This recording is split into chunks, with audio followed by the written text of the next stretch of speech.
Okay guys, so today we're going to be doing front brakes on this Hyundai. It's quite simple. What I'm going to do is I'm going to try to position you guys back here so you guys can kind of see what I'm doing back there. So let's get started on this job. Okay guys, so I got you positioned behind the caliper here.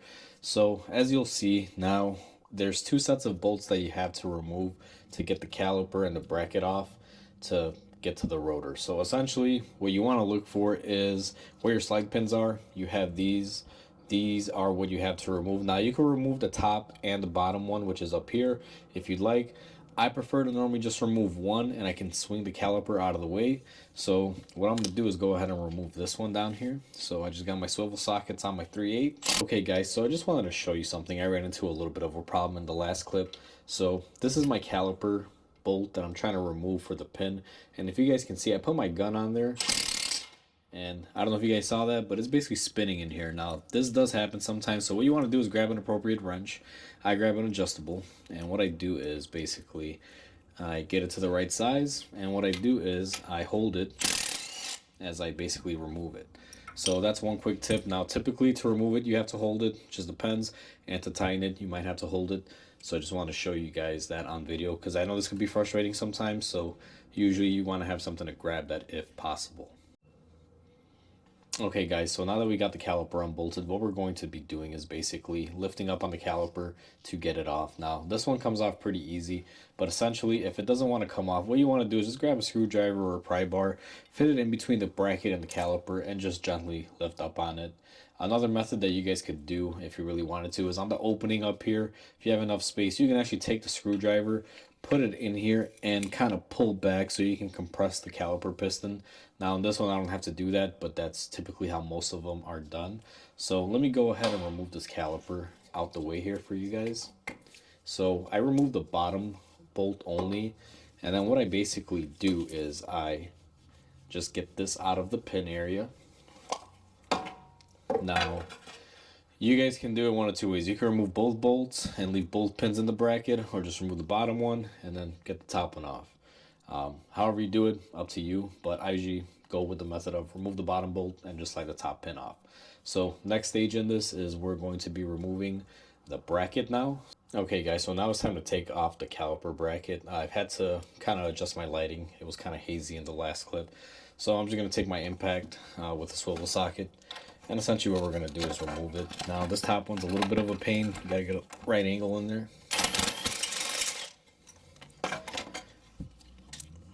So that one came off fairly easy.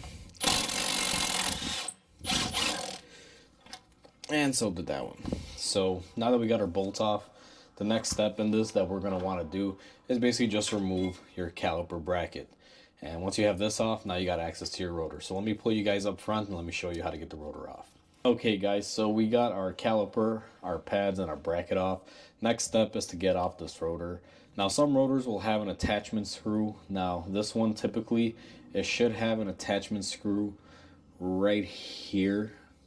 This one does not. Looks like the last person who worked on it didn't put them back. What that is for is basically when this car is on the assembly line, so this rotor doesn't fall and hit anyone in the head, they use these assembly screws here. They're usually a Phillips head. They just hold the rotor onto the hub. So getting back to the topic at hand, how to get the rotor off. So I mean, it's pretty simple. These can be a bear to get off. Some of them fight you, some of them don't. My preferred method is actually pretty simple. What I like to do is I basically take a lug nut. Not that you need to put a lug nut here, but I just do it so the rotor doesn't come back, fly, and hit me in the face. So I just put a lug nut on there, a couple threads. And then what I do is I take my hammer and I just basically hit it. Now, the proper way to do it, if you're going to be saving the rotor, is to hit it on the hat part. So right here, and here, you know, basically in between the studs. Now we're going to be replacing these rotors, so for me it doesn't matter. I can just hit it anywhere. I'm going to opt to hit it right here on the surface part, so let's go ahead and do that. And as you guys just saw, the rotor came off with one hit.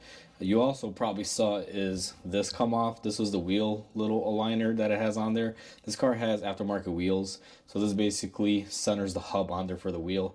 It's plastic and it was rusted on there, so I knew it would come off when I'd hit it, so I just left it there. So now that we knocked it off, basically you just back out your wheel nut there and pull off your rotor just like that, and that pretty much comes off. So what I'm going to do in the next stage, and I'm not going to record this because it's pretty repetitive, and to be honest with you, you don't want to see me cleaning. What I'm going to do is I'm going to go ahead and clean and prep this hub here, and after I'm done cleaning and prepping it, I'm going to put the new rotor on there. Okay guys, so I'm back. So I went ahead and I cleaned the hub face on here, and I did some other work. I actually installed a new stud. There'll be a video on this on how to do a stud once your brakes are off. So essentially I cleaned everything up. I put my rotor on. So the next little tip that I want to give you guys, and it'll definitely make your life a little bit easier, is this rotor will like to fall off. Now normally there's machine screws that are supposed to be here that hold it on. Unfortunately, whoever did the brakes last on this car didn't reinstall them. They're not really required, but it does help keep the rotor on there from moving. So what I tend to do is I just take a lug nut, and what I do is I basically just run it down so it can hold my rotor nice and flat, so that way my rotor doesn't move on me when I'm trying to do my caliper bracket and put it on. So once you have that on there, you guys can see your rotor isn't going anywhere, so that way it stays true and flat. I'm going to go ahead and clean up my bracket on the bench, and I'll show you guys how that's done, and then we'll be back on the car to install the caliper and the bracket and everything. I'm going to remove your shims out of the way. So these old shims, they're garbage. I got new ones, so I'm just going to go ahead and toss them to the side. So what I like to do is I grab my wire brush, and I basically get into these surfaces over here. As you guys can see, these surfaces here are rusted, so what you're going to want to do is basically clean them out. Now I use a wire brush. I don't have a sandblasting machine, although sandblasting would be the best way to do this, but basically you just want to get this area nice and rust free and flat. These aren't horrible. My wire brush should be able to knock them out, so I'm going to go ahead and do that. So what you're going to want to do is basically use the wire brush in this fashion, and just kind of go over everything. Now I also have a die grinder that I could use on this, but since most of you guys at home probably won't have that, I won't show that method. But essentially, do anything by any means to get this area cleaned up. So we're back. I went ahead and I cleaned up my areas. So the next stage in this that I like to do is basically I take my brake lube, which is basically a silicone based product that's high heat. And what I'm going to do is I'm going to go ahead and get some of that on the areas where the shims would go. Now you're not looking to really cake this on there like crazy. You just want to put enough to coat the area. So basically I just coat it like so. And the reason why I do this is my thinking on it is if water gets in between the new shim and the bracket, it'll just pool there and it'll just basically rust up. By adding a layer of grease, it'll actually help keep that resiliency there so it's less corrosion. Some people agree with this, some people don't. Some people say that that'll cause pressure on your pad and jam it up. I mean, in all essence, yeah, it could, but I've been doing it like this for years and I've never had an issue. So once you get both of those done, what you're going to want to do is grab your new shim, and basically these just pop in like so. You want to make sure that these are fully seated, because if you don't, when you go to put on your pad, they will fight you. Normally these are sided, so you do got to pay attention. Sometimes you get lucky, you get the one piece. Sometimes you'll get them where they come, without the centerpiece and just individual sides. Those you got to watch out for, because as you can clearly see here, the outer edge on this one is where these tangs pop out. And if you look at the inside edge, there is nothing there. So you got to be mindful, pay attention to how you remove things. So I'm going to go ahead and install this other one here. I basically line it up, press the tangs in here, and I normally put my fingers in the center there. There's normally the little clip in here. I don't know how well you guys can see, but essentially right here is where you want to press down firmly and then press here and basically get everything worked in there. So now once you do that, what I like to do is take, again, very little bit amount of your brake lube, and what you're going to want to do is just basically coat these areas as well, just like you did on the bare bracket portion. And again, some people disagree with this. I've been doing it like this for years. I've never really had an issue with it. It just really depends on what you like. This is just my method. If you don't like doing this, then you don't have to do it. No one's really forcing you to. So after you do your shims and you clean up your bracket, what you want to basically do is remove your caliper pins. Now my top caliper pin is actually currently on my caliper. The way I remove my caliper off the bracket is I remove one bolt, swing it, and basically get it off that way. So we only have one pin here, but you're going to do the same for both pins. Now this one, as you can see, it's pretty rusted up. So what we're going to do is take this to the wire wheel and clean it up. Okay guys, so I'm back. I went ahead and I hit this on the wire wheel, got most of the corrosion off of there. It's not too bad. It probably looks horrible on camera. However, the one thing that I was not expecting to not have on this is on the end here, there's supposed to be like a little sleeve. It's rubber. What it does, it's supposed to help, isolate it from any vibration so that way you don't get any drone from the caliper. Now, unfortunately, I don't have that part here. It's on order. I wasn't expecting that to not be there. So I'll just kind of show you guys how to do it. So essentially, if you had that piece, you would slide that rubber piece on here and essentially make it all whole. And then what you would do is basically take your brake lube, and now I'm just going to go ahead and do this because I'm going to have to redo this anyway off camera. So you're going to go ahead and basically lube this up. And I like to get pretty generous on these because you do also want to feed a little bit of lube in here. So then what you're going to want to do is basically add some lube in here as well. You don't want to go crazy, but be pretty generous. And then after you do that, what you would do basically is I like to spin them as I put them in. You don't really have to, but I spin them and just work that grease in there. And you can see that thing is sliding nice and easy and it spins. So that's essentially how you want to do it. Now, I eventually have to redo this because I gotta, put that part on that's missing, a little rubber portion of it. But it's still basically the same. I just want to show you guys the quick process of doing it. Okay guys, so now that we got the rotor on there, what we're going to be doing is installing our caliper bracket. Now we went ahead and we already prepped this, so we're going to go ahead and put it back on the car now. So we got our new shims installed here. We lubed everything up. We got our little bushing kit installed. So the best advice I could give you guys on these, and trust me because I've made this mistake before, you want to make sure you got good threading on these by hand, because if you do not have at least a few threads hooked up and you go in there with any sort of impact tool or anything and you cross threaded, well, guess what, you just bought the customer a new bracket. So I try not to do that. I don't want to add any stress to my life and damage something. So the way I do it is I make sure everything is hand tight and make sure everything will work. Now I got the top and the bottom one on here. What I want to do is go ahead and get those tightened up. Once I get them tightened up, I'll be right back with you guys. Okay guys, so now I got my bracket installed and properly torqued. What I'm going to do is I'm going to go ahead and grab the brake pads.